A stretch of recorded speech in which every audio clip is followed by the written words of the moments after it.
Hi, welcome to our channel.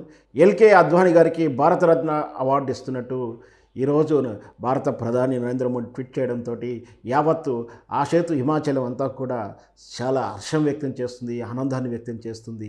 నిజంగా భారత అంతా కూడా గర్వించదగినటువంటి ఒక సత్శీలుడు ఎవరైనా నాయకుడు ఈ కాలంలో ఉన్నాడంటే అతను ఎల్కే అద్వానీ అని చెప్పవచ్చు. ఎల్కే అద్వానీ 1927 జూన్ 8న పాకిస్తాన్ ప్రాంతంలో ఉన్నటువంటి సింధ్ రాష్ట్రంలో పుట్టినటువంటి వ్యక్తి.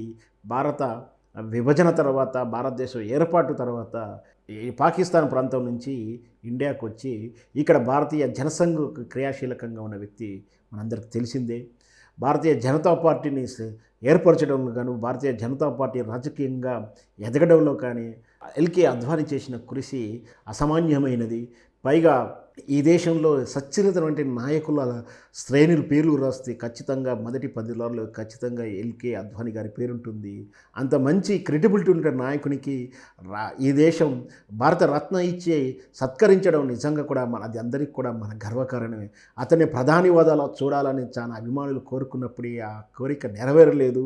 దానికి రకరకాలమైనటువంటి కారణాలు సహేతుకంగా చూపిస్తున్నప్పటికీ అతన్ని ప్రధానమంత్రిగా చూడలేకపోవడం అనేది నిరాశకు గురి చేసిన ఈ భారతరత్నతోటి అతని అభిమానులు సంతోషాన్ని వ్యక్తం చేస్తున్నారు.